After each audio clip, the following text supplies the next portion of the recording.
Yes. We typically do just for my education, questions on YouTube. Right, so if anybody shows up, I'll be able to holler. I'll raise my hand. I guess I'll say, hey, we got a question. I'll usually say it out loud. You can repeat it so that your microphone starts. And then I'll be good.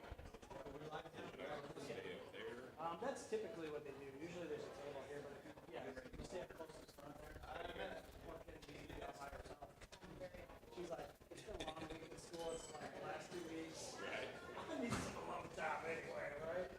I was just talking to a teacher today, a good friend of mine, she's a special education teacher, and she said that they are having surge, and because they have special education,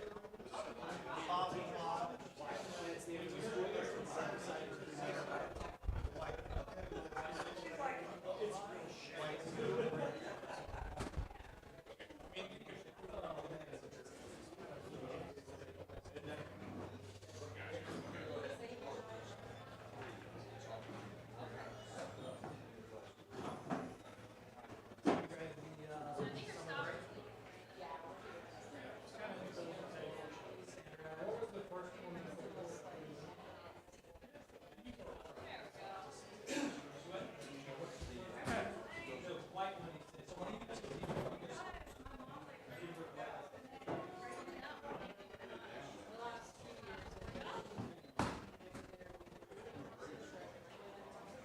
And no bourbon for you, you're fasting? That's not true. Okay. We're live. Yep, we're ready to go whenever you are, man. Okay, here, this is the, we're gonna do the top one here.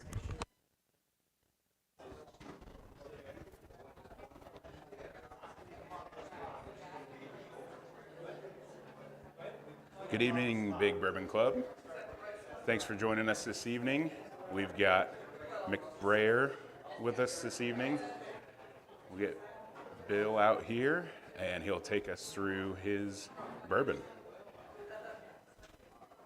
Whenever you're ready.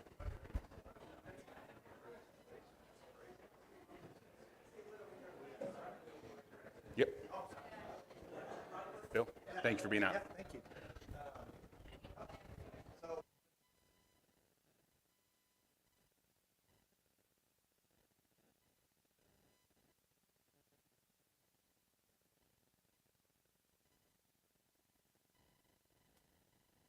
Okay, how's that?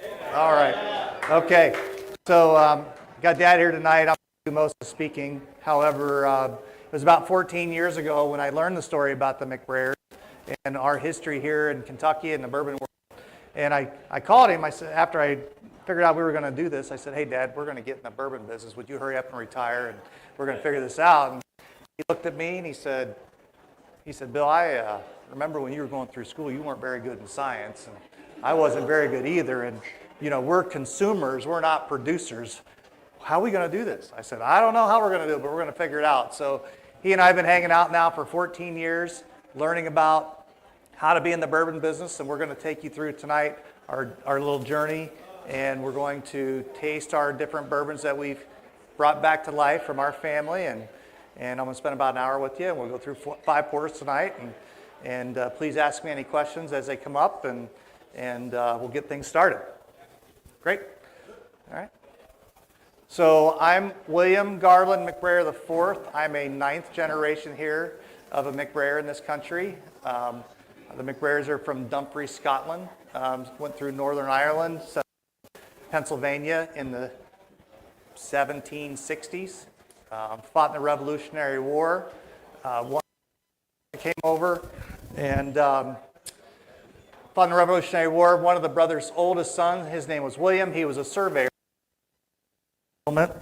and surveyed the Wilderness Trail, some say before Daniel Boone. Went back and got his family, and they settled in the Harrodsburg, Lawrenceburg community area.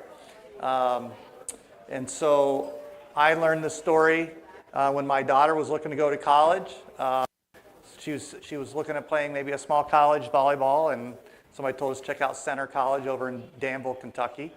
And I told her about it, and she really didn't want anything to do with going to Kentucky to go to school. And we were from Cincinnati. And I was telling Dad about it, and he said, well, you know, the McBrayers gave some money to that school. And I'm like, who are you talking about? He said it was the McBrayer in the whiskey business. And so, you know, I was looking for the McBrayer scholarship at Center College, because if there was a scholarship, my kid was definitely going to apply there, and we were going to figure this out. And there wasn't one. However, I Googled McBrayer whiskey, and there was a history writer on prepro.com. His name was Jack Sullivan. He wrote an article about William Harrison McBrayer, the judge of good whiskey.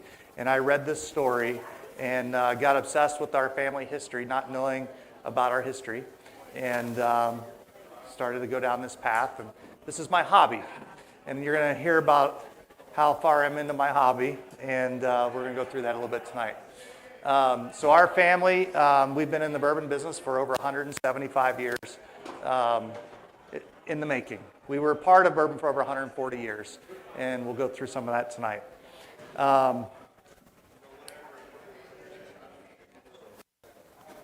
So, McBrayer, he was the first. We're going to start. Sorry. Let's go ahead and start with the Cedar Brook. We're going to start with our 100 proof Cedar Brook. That's a wheated bourbon. It's 100 proof. We call that kind of our entry level bourbon. We'll get into the Cedar Brook brand a little bit, but Cedar Brook was actually known as one of the most famous brands in the world. So please start 719 wheated mash bill. Hopefully you get some honey notes, maybe a green apple note, hopefully a nice long finish, but it almost finishes like a traditional bourbon, not a wheated bourbon, and things. So please slip on that. So McBrayers, they came to Lawrenceburg, Kentucky. Third generation McBrayer was William Harrison McBrayer. He was the first judge in Anderson County. And he, as that ad would say, some people thought was America's greatest distiller. Influenced all the brands in Anderson County. Anderson County probably made the best whiskey somewhere in the 1960s or 1870s, right around the Civil War era. And his brand started as the W.H. McBrayer Distillery. They established a distillery in 1847 as the W.H. McBrayer Distillery. He later changed the name to Cedar Brook at the urging of his wife. And the creek through there had all these big, huge cedar trees. And they said it babbled like a brook, so they called it Cedar Brook. Cedar Brook went on to become one of the most famous brands in the world. So those are a couple things there on that product and him. So he was the first judge in Anderson County. He ran the merchant store there in town that he took over from his sister. His husband, when he passed away, he was in his early 20s. He and his three brothers, he later bought them out. Became the first judge, later became a state senator, and started his distillery. He's known for putting Kentucky bourbon on the international map when he won the gold medal in Vienna, Austria in 1873. Said he turned the crown heads in Europe from Scotch to Kentucky whiskey. So he later also won the gold medal in 1876 at the Philadelphia Centennial, and won several other awards on his time. That was a nice, that was one of their awards from the New Orleans competition in 1883, I think. And so, and that is a drawing of his distillery. What happened to the awards? Are they around? Are you able to retain them? I've not been able to find any of them, but we know from some of the history books and some of the different things that's been out there that we've been able to learn that. Now that stamp there, we do have a copy of that. And so that was something they stamped out. It's actually on the back of an envelope, if you can tell. And T.B. Rippey and Bond and Lillard, those are also Lawrenceburg brands, if you're not familiar with those brands. So that was a picture of the distillery. That's a drawing from late 1800s. We're going to talk about that piece of property and what it means to us and to the city of Lawrenceburg here in a little bit. So we have three brands. Obviously, you're starting with our Cedar brand. It's is one of our other family brands we're going to talk about is Old McBrayer Bourbon, which was actually started by William Harrison's cousin. And then we have the WH product, which we're going to talk a little bit about. The McBrayers, his cousin started the Old McBrayer distillery. He had started several other distilleries. The McBrayer brands, the McBrayer names, were known as an early dynasty in Kentucky bourbon. So Dad and I, when we were doing a lot of research, right? So when I learned this, started re-trademarking the brands, which wasn't really very easy. I traced the brands. The brands went all the way up to the early 1900s. He sold, his son-in-law owned the brand, sold to the Whiskey Trust. Whiskey Trust ran the brand, the Cedarbrook brand up until Prohibition. The Old McBrayer brand was also in the family, but also got sold and was made during Prohibition, but they survived up into the 1980s. And so when National Distillers last owned it, they sold to Jim Beam, and Jim Beam let all the McBrayer trademarks expire in the late 1980s. And so I traced the brands, so I was able to re-trademark the brands. I did get sued a couple times, which was kind of interesting. I started to trademark Old McBrayer, and that one got contested. Well, first I did Cedarbrook, and that got denied because there's a wine called Cedarbrook. Because we started as a W.H. McBrayer distillery, I trademarked W.H. McBrayer, and then we trademarked Old McBrayer. However, that one got contested. So this attorney calls me, said, can't give you Cedarbrook, and Old McBrayer got somebody wants to contest that you can use it. And I said, well, who's that? And he said, well, it was with the Scotch Whisky Association. And I said, well, what's that for? And she said, well, they believe that because McBrayer is a Scottish name, if you put McBrayer whiskey on a bottle, you're going to mislead the public it came from Scotland versus Kentucky. And I said, well, you tell them to pound it. And she said, well, Bill, you'll probably win, but it'll probably cost you $25,000 to defend this brand. And I said, and I just wanted to own the brands at this time. And so we ended up settling with them that we had to call it bourbon or made in the United States, and it was great. So we got the first trademarks of W.H. McBrayer and Old McBrayer. And 6 months later, I get a bill from the attorney for another $600. I said, I thought I had the trademarks. And she said, well, you do. Have you used them yet? I go, no. And she said, well, you can't have a trademark unless you use it. And I'm like, oh, okay. Can I put McBrayer bourbon on a T-shirt? And she said, well, no, you said you're going to have bourbon. So I said, okay, well, how long do I have to do this? She said, well, 3 to 5 years. You know, we have to keep extending it every 6 months. And I was like, okay. So I was sitting at home in my chair, and my wife walked in the door, and I said, hey, honey, I'm going to get in the bourbon business. And she said, really? And I said, yeah, I don't know anything about it, so I'm just going to drink a whole bunch of it and figure it out. And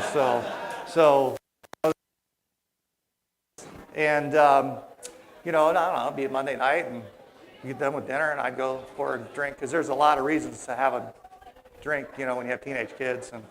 And she said, you're going to have a drink tonight? I go, honey, I am working. This is product research. And, you know, that's how we did it, right? And so there was a lot of product research in those early years. Dad and I got to go around trying to figure out how to get in the bourbon business. That was a picture of him and I drinking a bottle from the Bardstown Bourbon Company of Cedarbrook from 1896, which was really special and really fun. So that's kind of how we got started. And we're going to go through a little bit more here. So your second one, we're going to go ahead and get into a little bit. Did you like the first one? Any questions about the first one?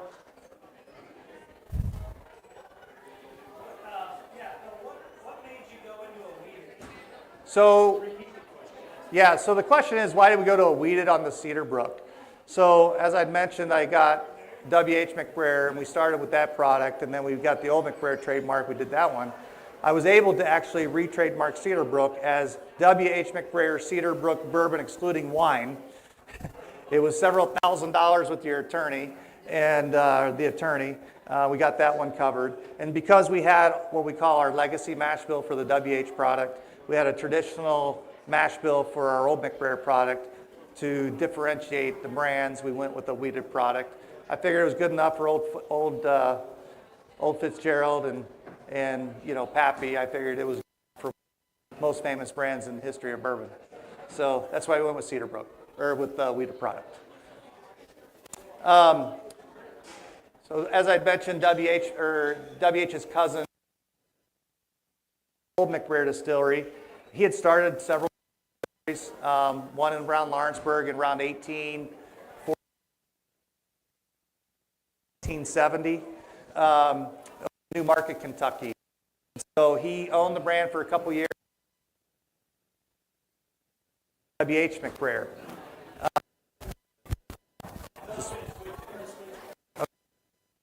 Yeah, we think you're going with the firehouse. Okay, let's do this super quick. No, you can leave that on.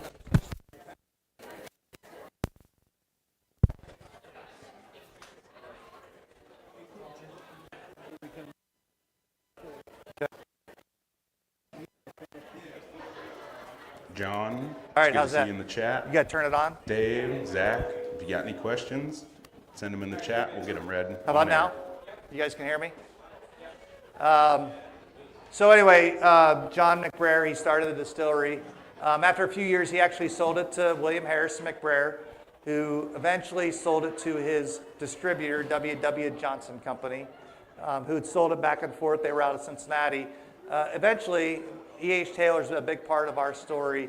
He actually owned the brand later on in the early 1900s, and we'll talk about him in a few minutes. The bottle here I have a picture of. When we were doing our research, there was a guy, he was a drywaller out in Utah, and he found this bottle in the wall of a bank, and he sent it to us. And we thought that was a great bottle to start with, and we'll show you some pictures of some of the history of that bottle in some of the movies. We call it our movie bourbon. And so this is a traditional mash bill. It's a 70, 18, 12 mash bill. That's a picture of the crew there. We believe around the 1870s or so. John McBrayer is the guy in the front that's holding the stick. Playing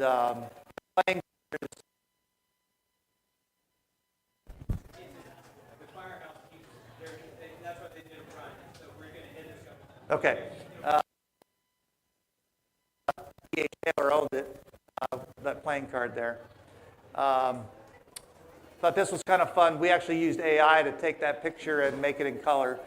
We were DSP 17, and we live in Ohio. We are Buckeye fans, even though I know we're down in Kentucky right now. And as you can see there, it was the Old McBrayer Distillery Company. The is highlighted, and so I think we got something on Ohio State. Do you think we can go after them, and can we stop them from using the because we had prior knowledge? I don't think we can, but I thought that was kind of fun. So we call this our movie bourbon. If you guys are familiar with Untouchables and Dead, same bottle. Those were very accurate bottles, right? And so we always think that's kind of fun. It was in Far and Away with Dead, the Civil War movie, and I think there was another couple movies. So we call that our movie bourbon.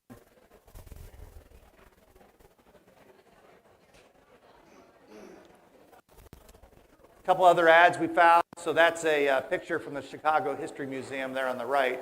That's why we believe that the label was used in. And then on the left there, that's an ad from I think around the 1940s or 50s.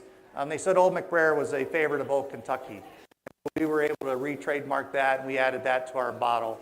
So what you're drinking now is our Old McBrayer 70, 18, 12. That's a bottled in bond. That's an 8-year product, 8-year bottled in bond. Should have maybe some cinnamon notes to it. Maybe do you get that fruit, cherry, orange, citrus kind of note in there? Yeah, nice finish to it. We'll put up that against anybody's bottled in bond. By the way, all these products are available on our website. If you go to our website, McBrayer Legacy Spirits, you go to the spirits page. We can ship to just about every state. We have a flat rate shipping of up to 4 bottles for $20. And that one's still on there as well. If you live here in Kentucky, they can ship to Kentucky. However, we are stocked at Liquor Barn now. There's 12 of them. We just came from one right up the road here. Sunhurst, is that right? Springhurst. Springhurst store, it's right up the street. They actually have, which we're going to try next, the WH McBrayer. They actually have batch 4 still there, which that's a unicorn. There are none of those left in the country. And that comes with a great label on the sticker on the box there. We're going to try batch 5 tonight. So, questions about Old McBrayer? No questions? Let's see what I got here. Like that one? Yeah, so the Cedar Brook, the weeded product, we start that at $55. This is a $65 for an 8-year-old stated bottle and bond product. It's not allocated. So, Bill, as you're learning through this, you can make whatever decisions you want. Yes. Process to arrive at an 8-year versus a 10-year or a 6-year or 5-year. Yeah. How are you deciding? Yeah, so we had a 6-year because that's the stock that we had. We really liked the 6-year. And then we had enough to do an 8-year product. And it was really amazing to see how much the product changed in a couple years. It really had a lot more depth. We don't have any 10-year-old product yet. We are hoping, though, that the 8-year is our standard bottled and bond product, right? That's where we want to go with it. We think there'll be some other offshoots.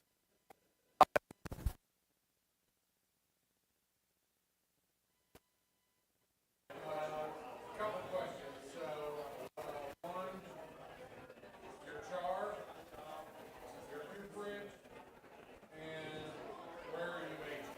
Yeah, great question. So the question is what kind of barrels are we using? What's the chart level?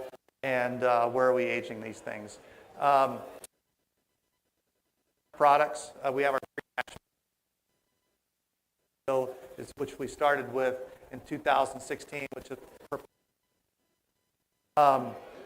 we have some NDPs. The could be number 4. There's an ISC barrel, state company, and that's a okay. All right. You still have the pour for the other one, right? So those are some of the old bottles there from the from over time. I guess I didn't tell the one story. So as a kid growing up, Dad was a guy, and they still made Old McBrayer bourbon in the late early 80s, right? And so, he was sales guy, give a bottle of Old McBrayer to his customers at Christmas time, say, hey, thanks for the business. Don't forget about us. And next time he saw him, he'd say, hey, Bill, thanks for that whiskey, but it's not very good. And please take it back, right? And so that's when it was bottom shelf. That's when National Distillers owned it. And that's that white label bottle there in the middle of the pictures. And as you can see, that one's full. And there's a lot of them still full. But that was about, I think that was 75% neutral grain spirits at the time. So it was, you have a bottom shelf, and then I think there's the floor, and it was somewhere around there. Just swap out one more pack. Yeah. I am so sorry.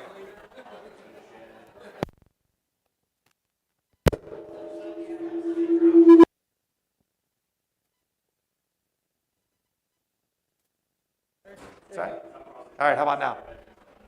You can hear me? Okay. Doing all right? Yep. Yes, sir. So, you had some legal issues, you had the startups. Once you got past that, were there any other disputes? So the question is were there any disputes after we got through getting sued, after we decided that we could get our trademarks, and what else was going on at the time. So we went through some of the products after we got started. So what happened is we wanted to start with our WH McBrayer product. So that's how we got started. So we started down that path in 2016. So why don't I get into that and kind of circle back to answer maybe any other things that have come up and things, right? Maybe other than, at times, at home, my wife would maybe come home, I'd come home and there'd be something new at the house and I'd be like, hey honey, what'd you get? Whatever, and I go, why did you get that? We don't need that. And she said, well, how much bourbon did you buy this year? I'm like, oh, you can have as much as you want, and she's been super, super good about it. So that would maybe be one of the small challenges, but she's all about it now, and it's really good. So in my research in the beginning, the McBrayers, we have a family historians. We have a family history book that's that thick from the 80s of all the McBrayers in our country. They had been studying our genealogy for multiple generations. It's pretty special of all the work that they had done. And one of the historians was up in Michigan, and I went to see him, and he said, are you going to use the family mash bill? I go, there's a family mash bill. And he goes, yeah, there's this family mash bill. And I go, well, where is it? He goes, well, I don't know, but I know there's a family mash bill. So anyway, on page like 1,000 on Google, there was a blog post called Bourbon Enthusiast from around 2005. Two of the historians here in Kentucky that are in the Bourbon Hall of Fame, Michael Veach and Chuck Crowdery, were on that blog post. And when Michael Veach was at the Filson Society, he was going through the Taylor Hayes files that had been donated to the Historical Center. He was the bourbon historian. And in the file, there was a letter from William Harrison McBrayer to E.H. Taylor from 1870. So when E.H. Taylor first started, he was buying either Old Crow or McBrayer's Cedar Brook because it was known as the best in Kentucky. And so on the back of this letter had the mash bill that McBrayer was using at the time. And it was an 88% corn mash bill. And they said somebody needed to remake this bourbon. They needed to go in the barrel at 105 proof like they did in the old days. And I'm like, that's great. I just got to do that. And so that was how we were going to figure out how to make bourbon. So Dad and I, we went to the craft still show here in Louisville. I think it was in 2014 or so. And we're going around. I'm in the loading dock and door business. That's my regular job and business I started 30 years ago out of my condo in Cincinnati. And we're going through, and I'm like, hey, let's put a still in my warehouse here in Ohio. It can't be that hard. We'll put some hooch in the bottle, and we'll get our trademarks, right? So we're going and we're looking at these craft stills, and this guy said, yeah, I was $250,000 into it before I ever started cooking any grains. I'm like, oh, my hobby, all I need to do is make some bourbon for my trademarks, right? And so we got connected with Pat and Shane over at Wilderness Trail back in 2016. And I said, hey, here's this blog post and here's this mash bill. Can you make it just like they did it? And, we want to use some heirloom corn. And Dad knew a friend that made Bloody Butcher red corn. And we never even knew if it would make good bourbon or not. And they said, yeah, we could make it. I go, great. Can you make us one barrel? Because I just need one barrel for our trademarks. I just want one barrel, right? And so they said, well, Bill, we can't do that. It'd be too expensive. And I said, well, why not? And they said, just too expensive. They said, we have our 18-inch column still. We could do one run for you. It'll get 10 to 12 barrels. And I'm like, okay, how much would that cost? And they told me. They said, we don't really do this for people. It's kind of a small run for us, but we know who McBrayer is, and this is a big deal. And so we got 10 barrels, and that first picture we had of those barrels was our 10 barrels that we had made in 2016. And so I called the attorney. So I guess this would be an answer to your question. I called the attorney and said, we made some bourbon. Are we good? She goes, well, have you sold any of it? I go, we just made it. Like, what are you talking about, right? And I said, so how do you sell bourbon? Well, first you need a federal license, and then you need a state license, right? So we got a federal license, and then I lived in Cincinnati, or we both live in Cincinnati, and I called the state of Ohio and said, I need to sell some bourbon. They said, do you understand we're a controlled state? We don't do that here. I go, well, I need to sell some bourbon. They said, well, go to Kentucky. They do stuff a lot different there. And so Called the state of Kentucky. They said, hey, no problem. We'll work with you. Just give us your in-state license in Ohio, and we'll give you an out-state license. I go, well, I don't have one. And so that was like dealing with the mafia. And then I got Ohio to write them a letter, and I think we had to get somebody else involved. And eventually they gave us a license. And whiskey becomes Kentucky bourbon when it's aged in Kentucky at 1 year and 1 day. So it becomes straight bourbon, straight Kentucky bourbon after 2 years, and then you don't have to put an age statement on it after 4 years. So at 1 year and 1 day, we're down there at Wilderness Trail, and we're putting 375 milliliter bottles together, and we're putting some stick-on labels on these bottles, you know. And there's a guy there. His name was Kevin Curtis. He used to be a master still at Woodford. He was there that day, and he came by, and we said, we're drinking it. We're like, I kind of like it. And we didn't think it was supposed to taste good at 1 year, you know. And this guy, he smells this. He kind of looks at us real funny. He said, what'd you do to this bourbon? And we said, nothing. We're just taking it out of that barrel, and we're putting it in the bottle. And he didn't believe us. Wouldn't know how we were filtering it. Went over, saw it's just cheesecloth. And he came back, and he said, guys, this is some of the best 1 year old bourbon I've ever had. And so, so what you have in front of you today is our batch 5. So we started we sold our bottles. I was down to like 30 days before we were going to lose the trademarks after 5 years of extending the trademarks. We got the trademarks in use. We were able to do that. We then waited 4 years and did batch 1. So in 2021, we released batch 1. We are now on batch 5. We do this once a year. They're all serial numbered bottles. They have been finalists on some YouTube channels for Bourbons of the Year. And so that particular one is 106.8 proof at barrel strength. So it came right out of the barrel just like you're drinking it. And that's a 15 barrel blend. And that comes in this box. So what we did is we wanted to really honor bringing back William Harrison McBrayer to the bourbon community. We wanted to tell his story. When you open up the box here, it's got a little bit of our family story here, and they're all serial numbered.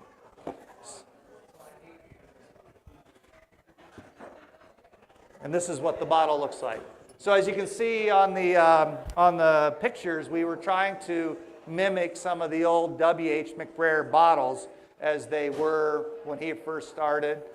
We were able to recreate his monogram that he used on his old bottles, and tried to really honor as we could in the best way we knew how to.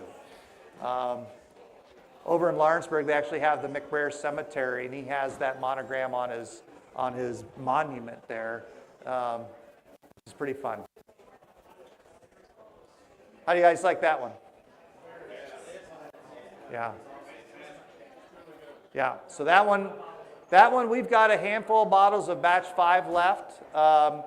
We're right now, this year, we're not doing batch 6 so far because we've got a little bit of batch 5 left. We're going to do a special release, a special edition that's going to come out in June, and it goes out to our Legacy Club.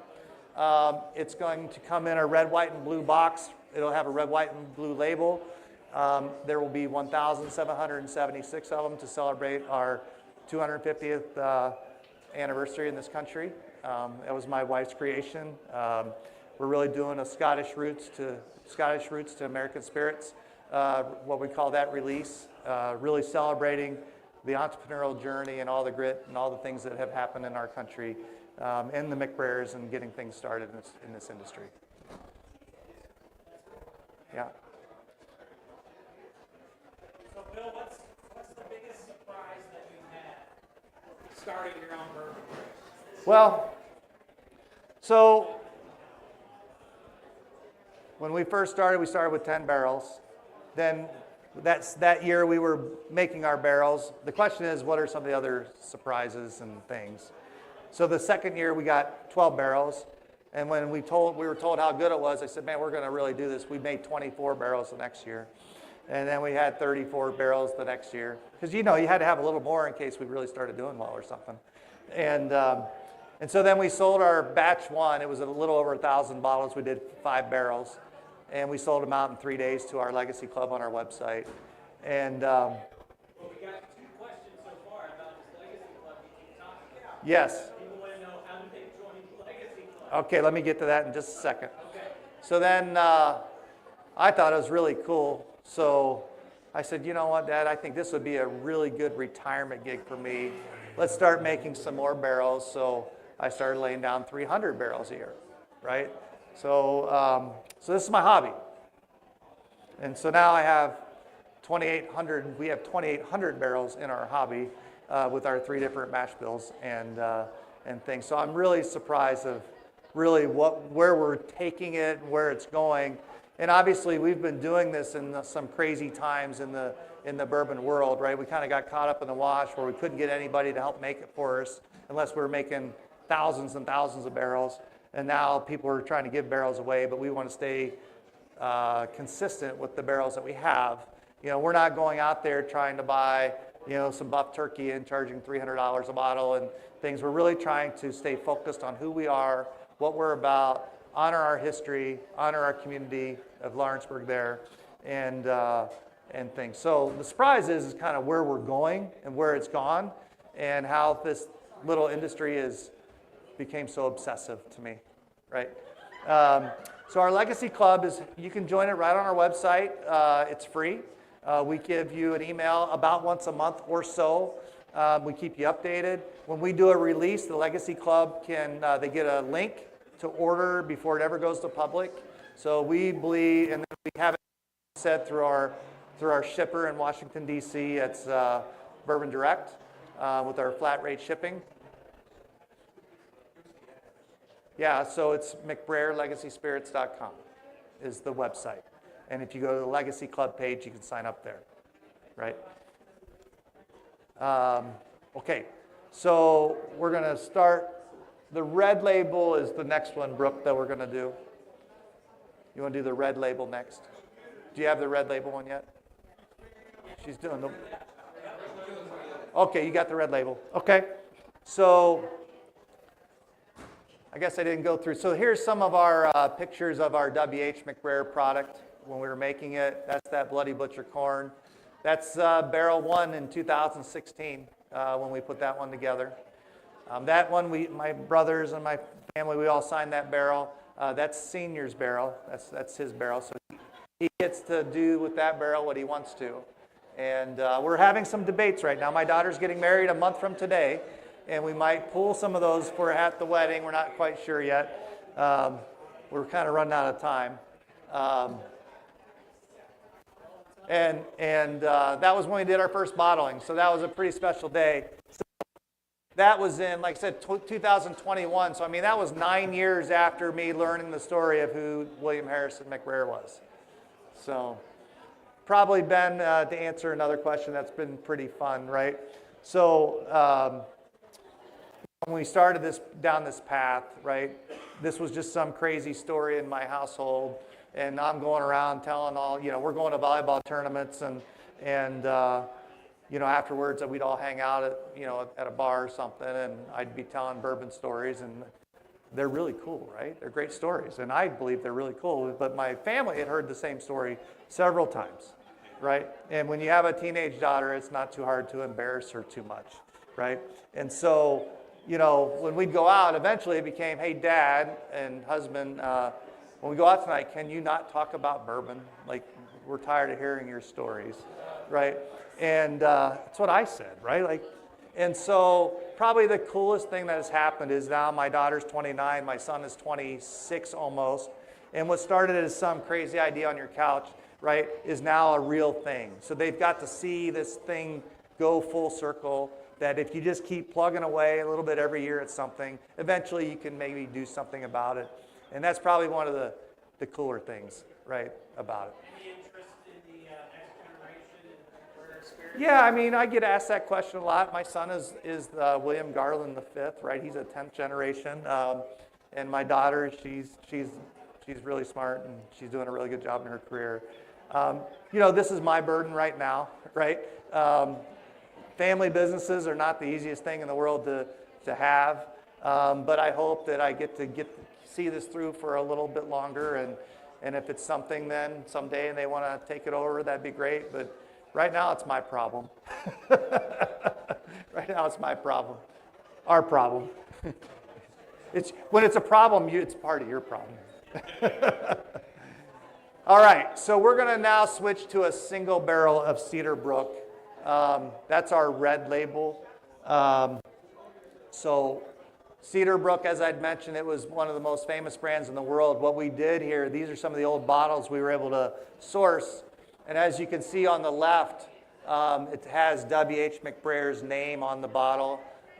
It was actually published in the Bomford Wine and Spirits in the 1880s or so. You know, people were trademarking or pirating the McBrayer name because he had Cedar Brook and the old McBrayer name was out there. But people were putting McBrayer whiskey on a bottle and misleading the public it was a McBrayer brand. So he actually wrote in the Bomford Spirits catalog back then, or newspaper, that he was going to add his name to the bottles to know that it was genuine. And so that's why we were able to put the name on the bottle, and we remade that bottle the way we did. The bottle on the right there is a single barrel bottling, so we used that font on our bottle. And if you can see, you can't see it there, but if you could see it here on the poster, it says right on the bottle it was the best known brand in the world. And so that's a pretty bold statement. I really wanted to put it on the bottle today, but I thought that'd be a little bit presumptuous. And so I'm holding off for that one. But we tried to honor the history there with the scroll around the barrel. We used his monogram one that we remade, and then we used the old font there from the single barrel. One of the things that I have thought about was remaking the bottle with the 47 on it. It says established in 47, and since it's a weeded product, I thought we could put it right next to Maker's 46 on the shelf. And what could go wrong there? It's a number. Yeah, so that one is a single barrel. It's 116 proof. That was smooth? Yeah, that one's smooth. I don't remember all the notes of that particular one. What are some of the notes you got on that particular bottle? I don't remember what was in that one. Yeah. Yeah, better than 107. Yeah, so that one is on our website. We have a lot of people in some barrel clubs that have picked that one, so we have some single barrels on our website there of that one. That's a $75 bottle. Right, so if you're into Weller 107, this one's a little higher proof, probably even smoother, and pretty comparably priced.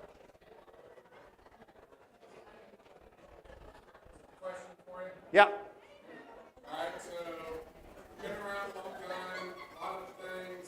A lot of the older distilleries had decanters at the time. Yeah. Did they ever do anything like that? I've never seen a decanter of Old McBrayer. Yeah. And then second question is, everybody is looking for their niche in the market. Any plans on doing, these are really good, thumbs up, but any finishing or Yeah. other ideas? Yeah, the question is of these products we've had so far, core products, what is our possibilities of expanding the land by finishing products and things like that. So I think we're unique with our legacy mash bill for sure, that heirloom corn, low barrel entry proof. The other two are very traditional. And you know, this is a lot just to get these things to market, right, and having some single barrels. But we know that at some point we're going to have to expand at least the old McBrayer product line because not every barrel is going to make it into an 8-year-old bottled and bond. So right now I think there's a thought about maybe doing a double oak with that product, maybe doing some different things of blending at a higher proof as well. And I think we're going to maybe stick with that. Doing some finishing right now, we want to stay more of a traditional bourbon brand. We want to really lean into our history. We want to lean into really quality products and try to keep the prices reasonable, and really stay focused on just getting the products to market and people out there to know who we are. Right. Answer your question? Hey, Bill, what brands or what flavor profiles have influenced you? So, yeah, what brands do I like and what profiles? Well, we think our profiles are fairly unique, especially the WH product, right? And then, getting started with the old McBrayer product was really just finding something we liked. We were experimenting with some different mash bills, but then our distiller canceled us because they sold the distillery and then they wanted us back, in one of those deals. But we went down the path with who we're with now with these products. We really like them. And, I admire maybe a couple brands. I've become pretty snobby about the bourbon I drink anymore. But I probably admire like a Michter's, right, with their low barrel entry proof, which we really believe in. Old Forester, I think our product, at least our old McBrayer product, we actually line up pretty well with those guys. Our bottles are very similar, right? We know our bottle is legit because we have the old bottle that it came from in the early 1900s. So I just wonder who was copying who, and things. So I'd say those are two of them. Maybe a craft distiller that I really admire is Peerless, right, with their sweet mash product. One of the things we didn't really talk too much about was, we talked about E.H. Taylor with William Harrison McBrayer, right? But he influenced all the bourbon that was made in Anderson County. So T.B. Rippey worked for him. He helped him buy his first distillery in 1860. That's now today Wild Turkey. W.B. Sapple is a brand that's actually owned by Campari as well. He was McBrayer's master distiller for 25 years, and he helped him build his first distillery in the 1880s as he was starting to pass on. And then he also adopted his nephew from his sister when he was orphaned at 6 years old. He raised him as a son. He gave him the money and land for his distillery for his wedding present. His name was C.M. Dedman. His brand was Kentucky Owl. And so, Dixon Dedman, if you know that name, he has a brand out there today. He brought back Kentucky Owl. It's part of Stoley's if they're still around anymore, I think, right? But he has a brand now called 2XO, 2 times oak. We really admire what he's doing. He's been very helpful early on, guiding us around, just kind of giving us some advice and things. So that's another brand that I really think highly of. And so you've done the Cedar Brook single barrel, right? So there for a while, we know we needed to have a home, right? So we were looking for a place to have our headquarters somewhere in Kentucky. And for years, I always wanted to see the old Cedar Brook distillery site in Lawrenceburg. And so as I was down in Lawrenceburg and we were meeting people, they said, well, yeah, Bill, it's down Cedar Brook Road, right off for Sales Road there, just outside of town. And but there's some homes back there right now. And I said, oh, okay, that's all right. I'll just drive down there and start looking around. They said, well, Bill, the guy that owns the property, he's maybe a little crazy, and if he sees you down there, he'd probably just shoot you. And I'm like, come on, really? They said, no, he would really shoot you. And so I never went down there. And I was at a barrel pick with a group, and I met Bo Garrett over at Wild Turkey, who is there. He's really into the history there in Lawrenceburg. He knew who we were because obviously we helped influence what's now Wild Turkey today. He said, I'm going to help you out, and we're going to figure out how to get you down there. And he introduced us to a lady by the name of Joni Clark, who went to high school with the folks that owned the piece of property down there. So she took us down to their site, Danny and Celeste's home, and this guy comes out, and he's got a beard down to his chest, and he's got hair down to the middle of his back, and I give him a bottle of McBrayer, and he gives us this huge hug. And he's like the nicest guy ever. And I said, hey man, you seem like you're really nice. As we're sitting in his living room with 6 10-point buckheads on his mantle of his fireplace, And I said, I heard you'd shot me if I ever come down here by myself. And he said, well, Bill, when I moved out here 25 years ago, I've got 50 acres, and there was a lot of bad stuff going on in these woods. There was some meth labs and all kinds of crazy stuff. And he said, I had to get them out of here. And he said, I have a little bit of a reputation in town. And I said, yes, you do. And then he kind of looked at me and smiled, and he said, let me tell you something, I've never shot anyone. Didn't say he didn't shoot at them or above them or below them, but he's never shot anybody. And so anyways, we got a chance to see the Cedar Brook site, and he took us around. He showed us Cedar Brook Creek. He showed us where the spring was that had never gone dry. And you can see right in the side of the creek bed, there was a foundation where the pump house was. And then he took us down the creek where the first distillery was, took us up on a hill. He and Al Young had explored that when Al Young was at Four Roses and had said that that's where the McBrayers had built the house there in the 1700s. Said, here's one of the foundations. I want you to take one of the stones. And then went down to the expanded distillery site where there's still one of the walls and took some pictures, and it was just great, right? We got to see all this stuff. And so then I went home, and the next day, Danny calls me at 8 in the morning. And he said, Bill, I couldn't sleep last night. I got it on the internet, and the attached farm that was part of the distillery site just went for sale. You need to come back here, right? And so go down, and this is this beautiful piece of property, and it's really part of downtown, the city of Lawrenceburg. And on the property is his rail line that McBrayer also put the rail line through Anderson County in the 1880s. And he donated a portion of his land for this part of the rail line, which obviously went by his distillery, right? And it was part of this piece of property. And it had already been started to be funded as a Rails to Trails project for the city.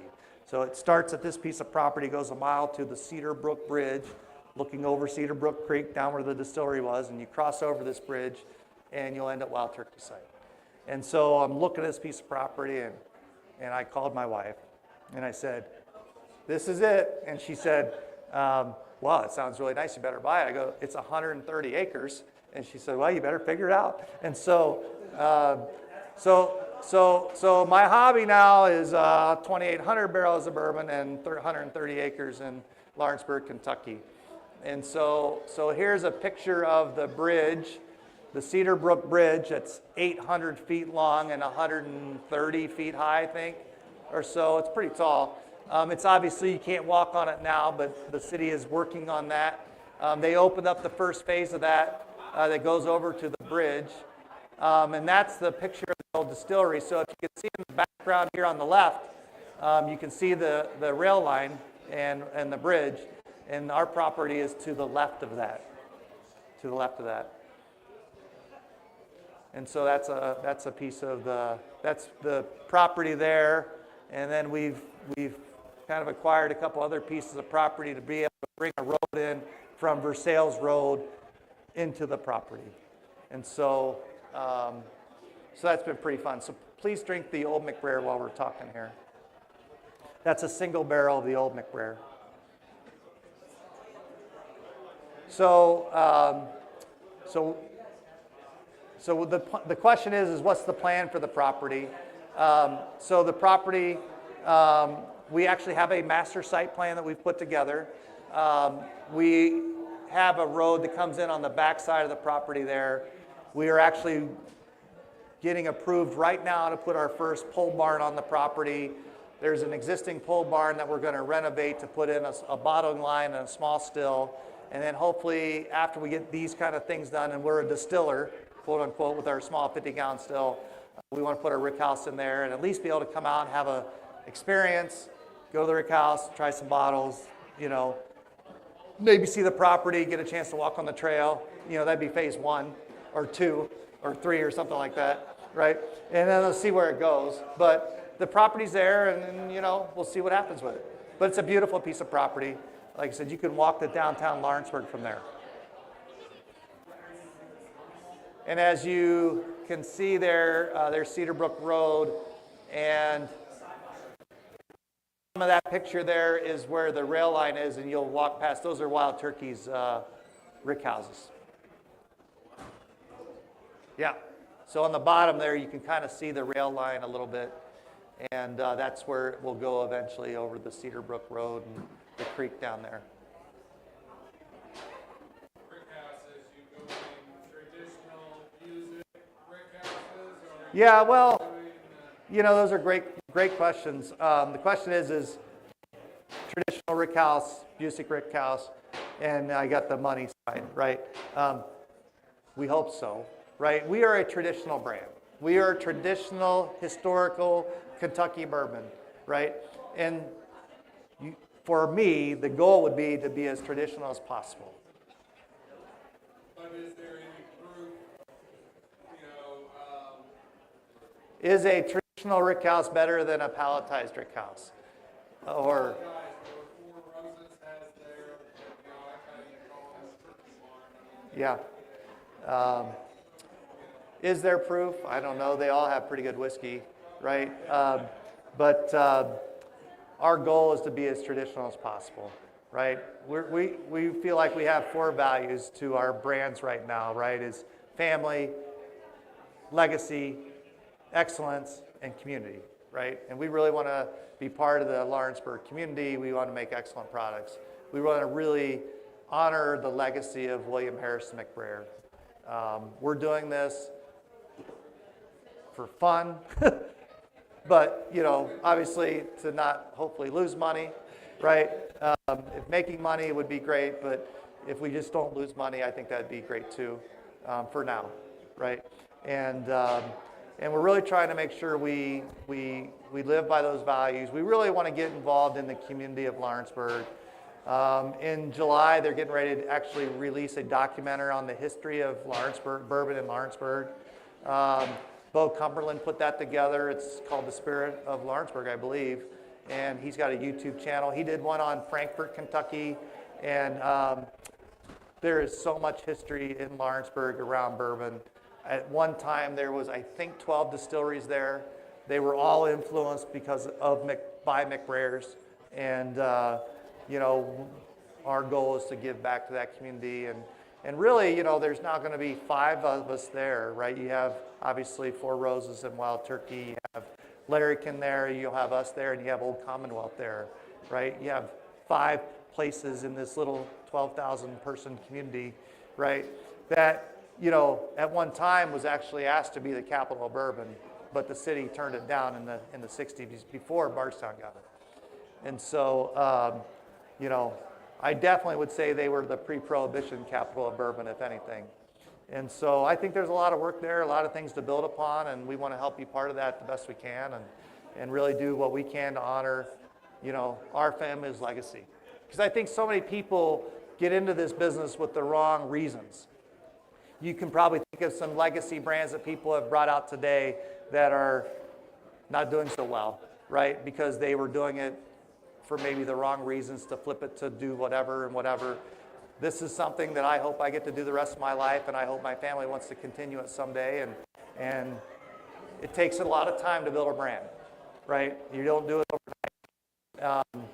It takes a generation just to get it started, right? You like the blue label? It really is amazing to me. I guess some of the surprises, right, is where it's gone in 14 years. I can't believe we're doing what we're doing now. I think it's been fantastic to spend this much time with my dad. My wife is now being more involved in the business.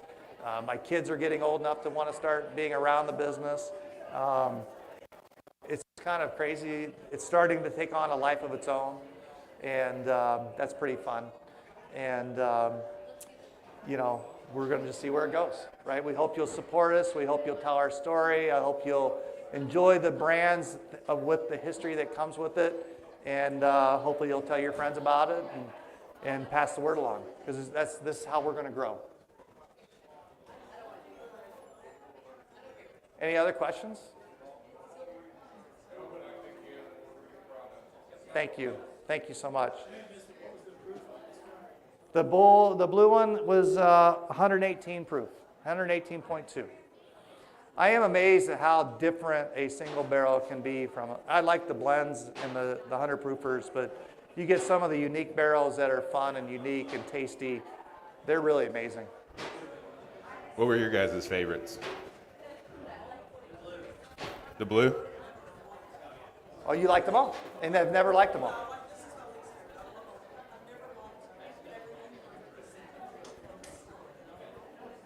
Thank you. There we go. So we got to vote for all of them. Vote for blue. Right. The blue I felt had an earthy characteristic that most of the others did not. It was a unique barrel for sure. Yeah, it's very tasty. I like it for what it is, but it's very different than everything else we've tasted. Yeah. Larry, what'd you think? Yeah. Black Label. Yeah. There we It's go. unique and there's not a bourbon that tastes like it out there.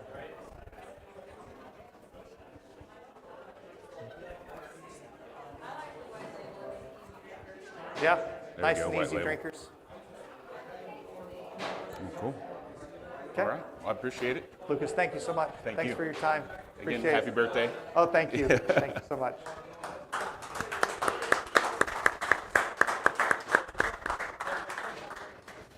All right, Big Bourbon Club, thanks for coming out. We will catch you next time.